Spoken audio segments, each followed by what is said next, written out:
We're going to look at acid-base reactions of amines. That's actually the only reaction we're seeing right now of amines.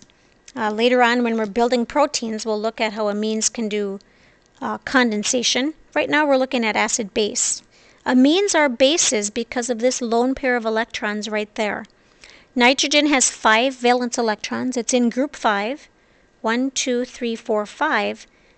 2 of the electrons are paired up, so they don't make a covalent bond. What they are, though, is an attraction for H+. They're bases. They want to accept H+. So we'll remind ourselves of that. This is an amine, which is a base. Since it's a base, it would like to react with an acid, such as HCl. Amines will not react with another base, but they will react with acid. The acid wants to donate H+. Let's remind ourselves of that. Acids donate H+. Bases accept H+. And amines are bases, so they will accept the H+ from the acid.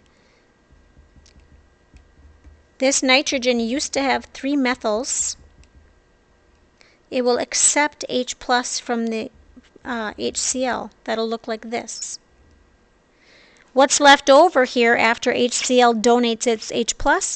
What's left over is Cl-. Cation, anion. This is no longer called an amine. This is a salt, and it's a specific salt called an amine salt, often called an ammonium salt.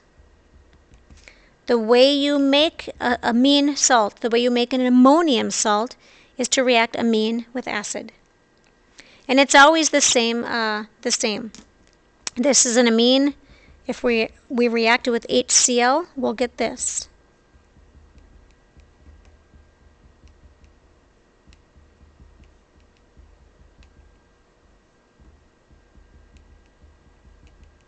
The nitrogen accepted H+ from the HCl. Here's the cation, and the anion is the Cl-. Notice in this case, the lone pair wasn't explicitly drawn in, but it's there.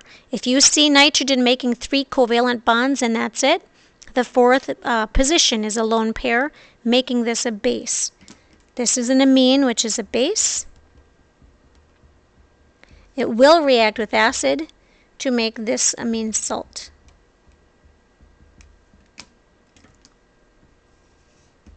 Pause the video and finish this final example.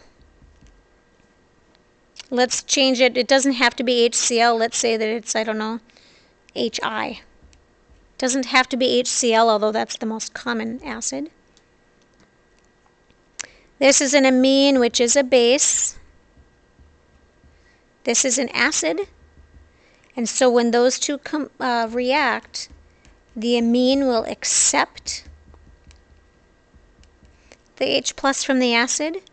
The iodide ion is the cation left behind, or the anion left behind. And this collectively is an amine salt. The way you make an amine salt is to react an amine with an acid. Now, one thing I'd like to point out, just like we saw with carboxylic acids, amines may or may not be water soluble. That depends on the structure of the amine itself. Some amines are water soluble, some amines are not water soluble, but amine salts, because of the charges, the plus minus of the cation anion, amine salts are always water soluble. These are water soluble.